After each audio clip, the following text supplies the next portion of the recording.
Hi, I'm Joel Richardson, and this is The Underground.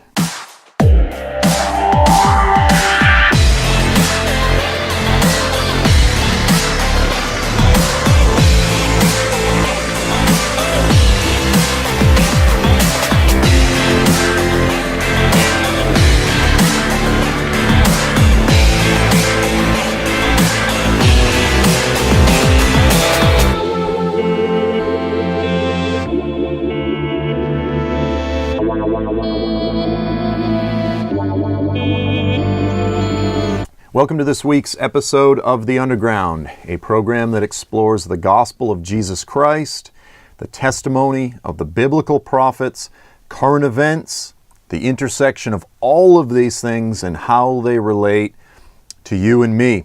Now, in last week's program, we took some time just to lay the groundwork for what is unfolding, this really dramatic shift in the Middle East, which is Russian troops on Syrian soil. And specifically, we laid the groundwork for how we got to where we are today and what does it mean in terms of biblical prophecy.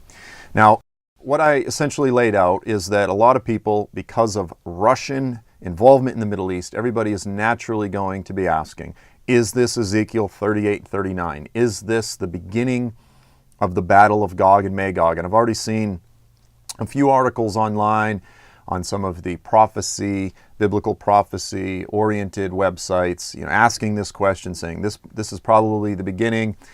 And what I said is that no, when we look at the biblical text, this is not Ezekiel 38-39. Rather, it is in all likelihood the beginnings of it is the beginnings of the fulfillment of the first war, the Iranian invasion of the Middle East as described in Daniel chapter 8. And we'll get to Daniel chapter 8, but before we do that, I want to take some time to walk through Ezekiel 38 and 39. So what I did in last week, we said there's three primary, very popular, wrong beliefs that are associated with the oracle of Ezekiel 38-39. The first, very popular, very common, but I would argue unbiblical belief is that Gog is Russia, that the Battle of Gog of Magog is primarily described in the scriptures as a Russian-led invasion of the Middle East. I don't believe that aligns with a careful examination of the text. Secondly, many people believe that Gog and the Antichrist are two different individuals. I think the scriptures are clear that Gog is the Antichrist, that Gog is just another name for the Antichrist. In fact, it's probably the most significant name used for him in the Old Testament, other than Daniel 11's the King of the North or the Little Horn. But this is one of the most important titles used for the Antichrist in the Old Testament. And then the third popular misunderstanding of the scriptures has led many people to believe that as a result of the Battle of Gog-Magog, Islam is about to be wiped out. It's about to go away. The reason that I emphasize that this is such a critical issue to deconstruct, to debunk really, is because if we believe that, we are not going to rise to meet what is arguably the single greatest challenge that the church will face globally before the return of Jesus. Listen, guys, this has tremendous application. This has tremendous implications in terms of praxis, in terms of the church actually doing what we're supposed to be doing. This is not just discussing Bible prophecy for the sake of trivia and gaining insight into understanding. This is an issue of application. If we say God's about to wipe out the entire Islamic world, we're not going to rise to meet the challenge. We're not going to be sending missionaries. We're not going to be pouring our resources into the Islamic world. We're just going to sit back and passively let God wipe the whole Middle East out, so to speak. And I think that is a tremendously naive, irresponsible interpretation. And I don't think it can be substantiated based on the text. So let's go ahead and just begin by looking at Ezekiel 38 and 39. The first issue that I want to work through of these three popular misconceptions is this idea that Gog, the leader of this coalition, is specifically from Russia. Now, you've had This is, again, a widely held belief. You've had some prophecy teachers that have all but pretty much come right out and said that Putin is Gog. That Vladimir Putin himself, not just Russia in a general sense, but that he himself is Gog that is prophesied in the scriptures. So let's just begin by looking at the names that are listed, the regions, the tribes, the peoples that are listed in this particular oracle, and then we'll break down exactly what they mean. So first of all, as we've already said, you have Gog. Now Gog is the leader. Gog is from Magog. Virtually any commentary that you'll read will say Gog is the leader of the coalition, and he is from Magog, which is the land of Gog. Magog is simply the land of Gog, and Gog is from Magog. So if we can identify where Magog is, then we can identify where the leader of this coming coalition is, and thus we can identify the primary leader of this coalition, of this invasion. Okay, so we have Gog of Magog. Then beyond that, we have Meshech, we have Tubal, we have Persia, we have Cush, we have Put, we have Gomer, and then we have Togarmah, or Beth Togarmah, the house of Torgoma. Now here's the thing with this, is people often list these several nations, these several peoples, but then they fail to take into consideration this very important statement which says, and many troops with you. So it's important to recognize that this list of nations is not comprehensive. It's not telling us every single people or nation that's going to be involved. It says many peoples will be with you. These are just listing, again, the primary, most important key players in the invasion, but we need to realize that many others will be involved in the battle of Gog-Magog. So those are the primary nations. Now here's the thing. When we come to interpret these names, and this is a key point that I want you to follow, and this is something that everyone needs to get, is that there are two primary methods of reading these names and then understanding what they mean. Now the first method we would call the grammatical historical method. And through the grammatical historical method, this is actually very simple. It's the idea that Ezekiel and his immediate audience would have understood these names to refer to particular peoples in their day. So we look at the original context. We go, how would Ezekiel have understood these names? How would his immediate audience have understood those names? And then we correlate those ancient peoples to modern day regions. Okay, so that's just a very simple, we're just taking it at face value according to its original context and correlating it to the regions that it points to today. So, Ezekiel wasn't going to use the name Turkey. Ezekiel wasn't going to use the name Iran. Rather, Ezekiel used the names of the peoples that he understood in his day that lived in these particular parts of the world. So he didn't use the modern names, he used the regions. So there's a regional correlation to the ancient names. Now I've thrown in here a quote from Gleason Archer, a legendary biblical scholar, and he argues this is the approach to take. Most responsible evangelical commentators and scholars are going to take this approach. This is, if you read through the commentaries that are, again, trained evangelicals, this is the approach they're going to take. And so here's a quote from Gleason Archer. He says, likewise, the ancient names of countries or states occupying the region where the final conflict will be carried on are used in the prediction. Though most of these political units will no longer bear these names in the last days. Thus, he says, Edom, Moab, Ammon, Assyria, Babylon, which are mentioned in eschatological passages, and we could list, dozens of others, including all of those that we just listed, Gog, Magog, Meshech, Tubal, Gomer, Togarmah, etc. He says, those names have long since ceased to exist as political entities, their places having been taken by later peoples occupying their territories. So again, Archer lays out his championing of that particular method of interpreting these names.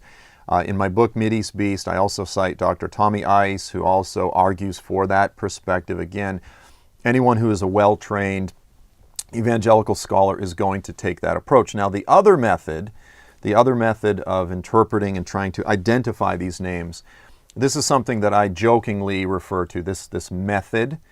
I call it the bloodline, lineage, intermarriage, historical migration, wild goose chase approach. Okay, and what do I mean by that? Well, very simple. And this is what, you'll see this in a lot of the more popular prophecy books. And, for all clarity, I put myself in that category. I am not a thoroughly trained scholar. Sometimes I've been given that title, but I'm not a carefully trained scholar by any stretch.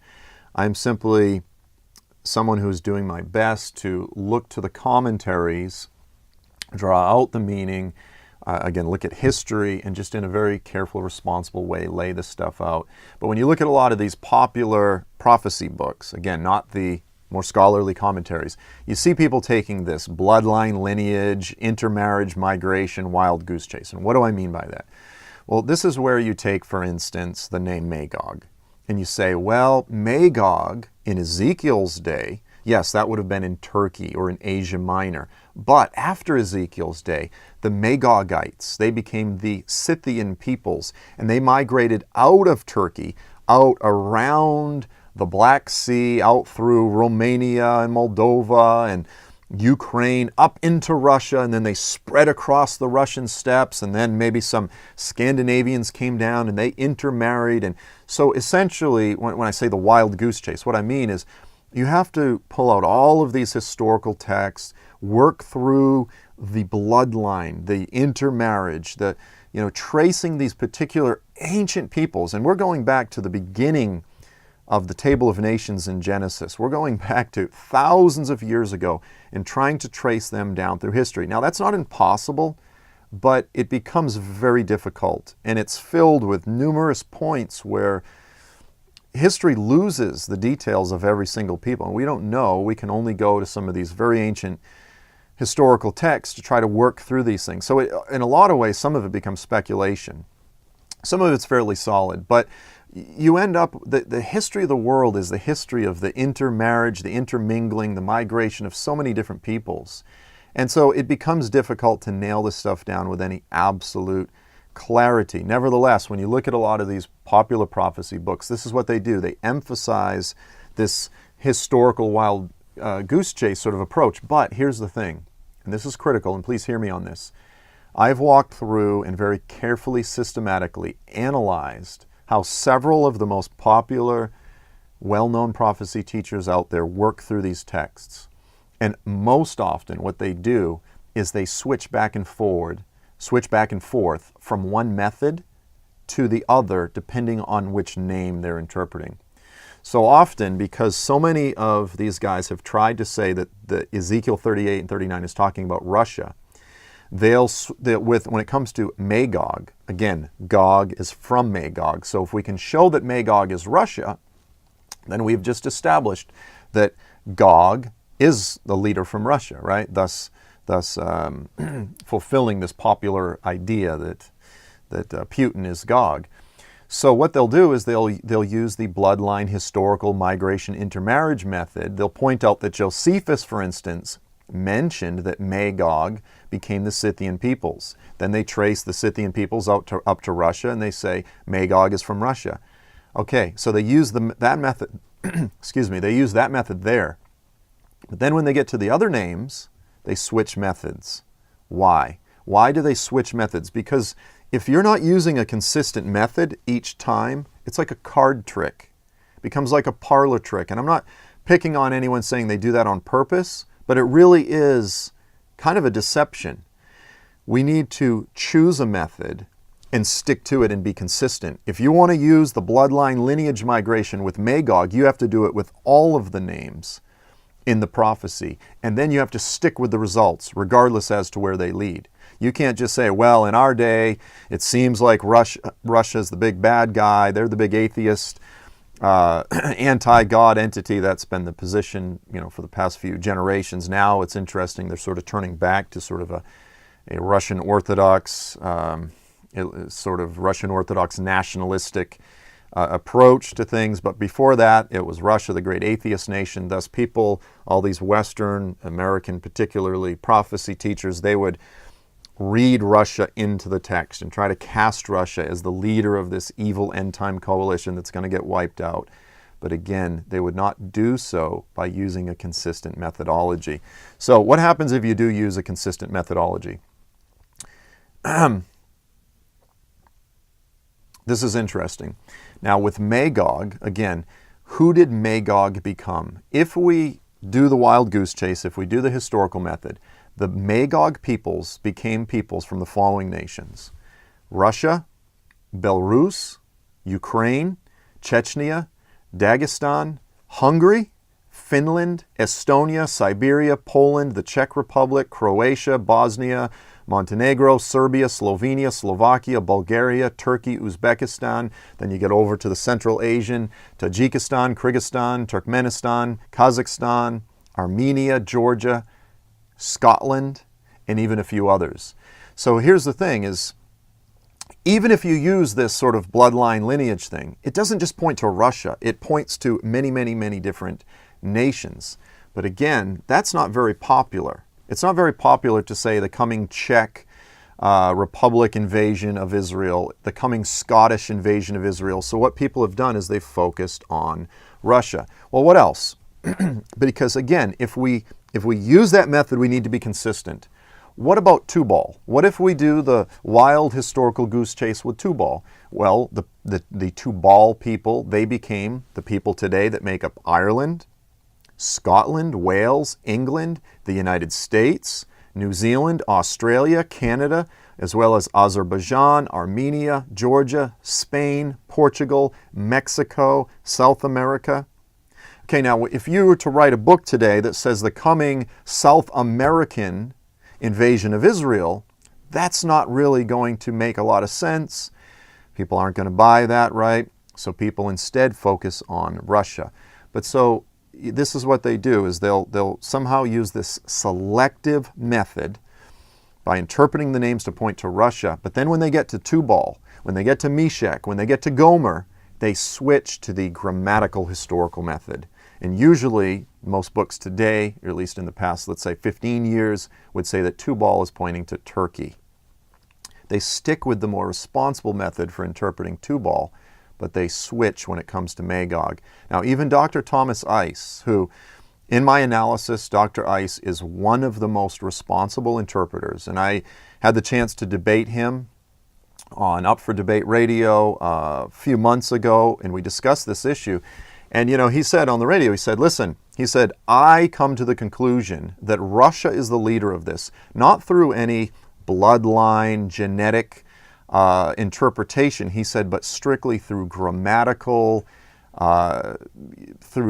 means. And so I said, well, that would be wonderful if that was the case. But from his own website, from his own article, which I've worked through in great detail, the specific quote that he uses to conclude that that Rosh, one of the names in the list, is pointing to Russia. Here's his quote to defend that. He says, the ancient Rosh people who have been traced back to Tiras, a son of Japheth, who migrated to the Caucasus Mountains in southern Russia, are one of the genetic sources of the modern Russians of today. So again, with all of the other names, Ice uses the grammatical historical method. With Rosh, suddenly he's talking about tracing bloodline, he's talking about tracing migration patterns, and he's talking about genetic sources. So do you see how he switches methodologies in order to stick to the popular yet unbiblical conclusion that Gog is from Russia?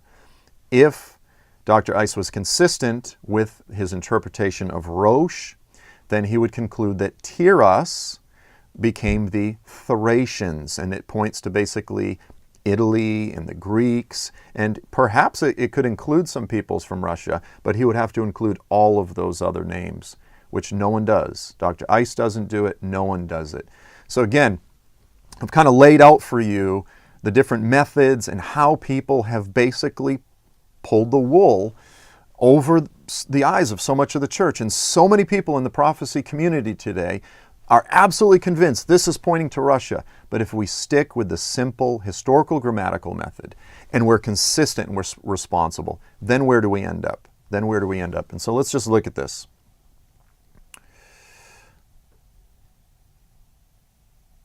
I'm going to just begin with the New Moody Atlas of the Bible.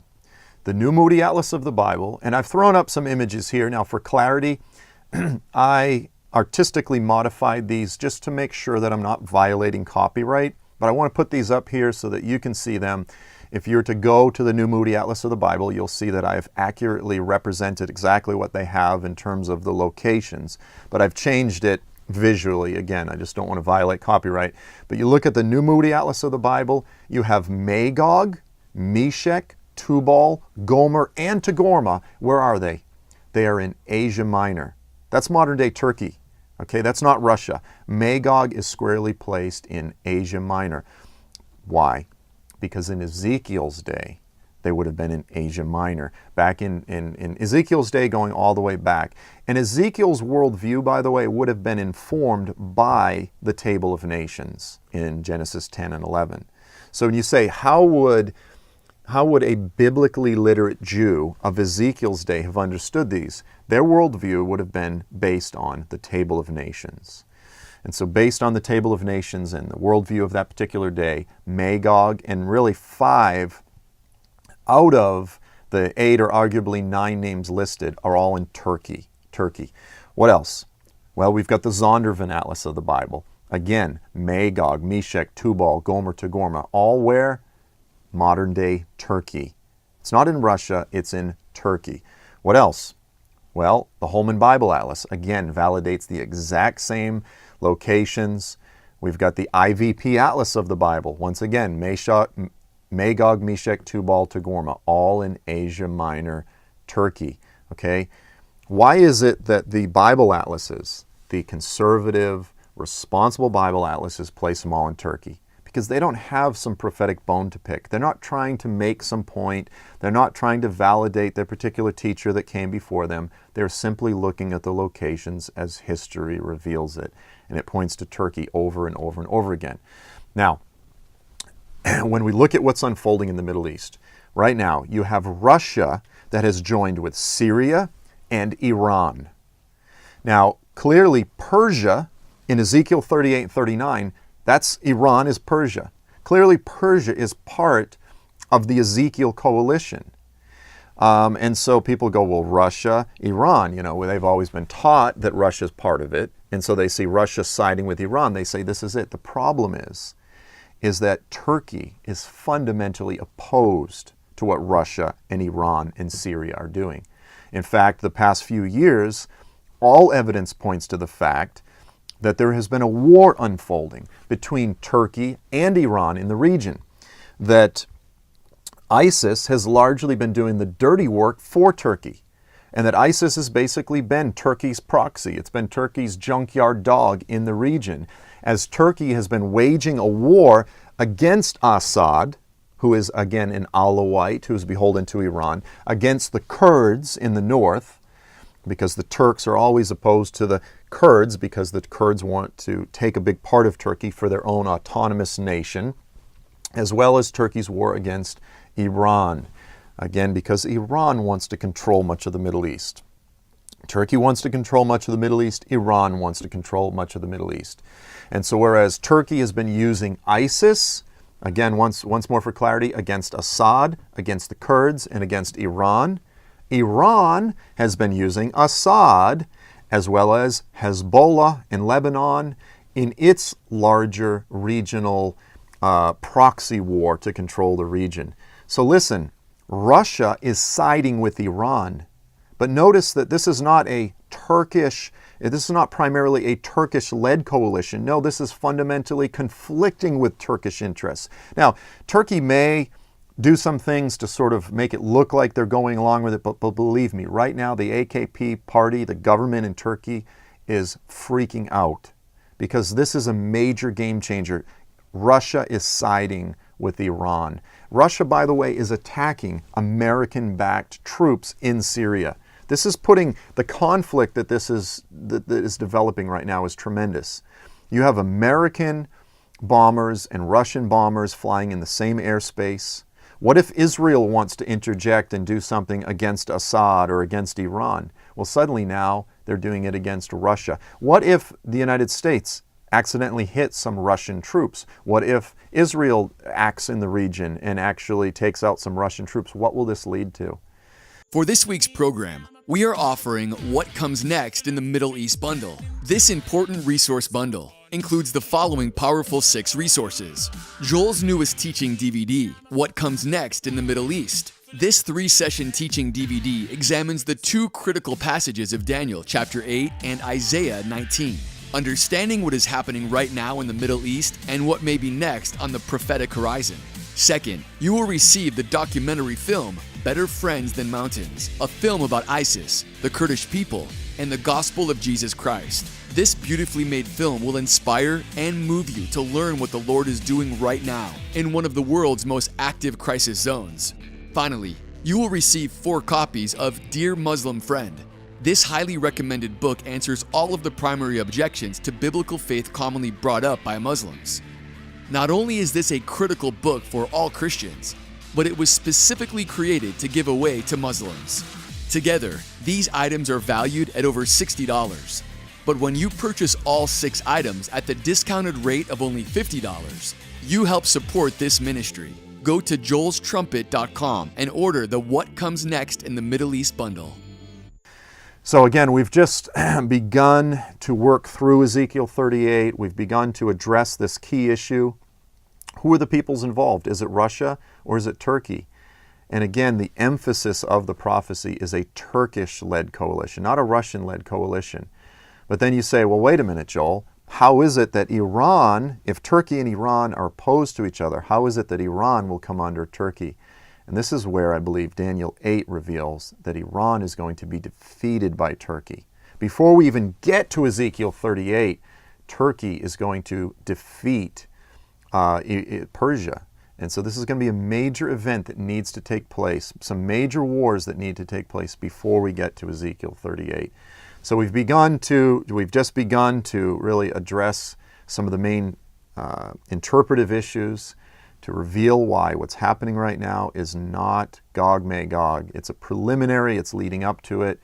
Next week when we come back, we're going to look at the text some more to examine why, it's just some more of the reasons why this is not Ezekiel 38, 39, and to explain what is about to happen next in the Middle East. So that's all the time that we have for this week. I want to thank you for being with us.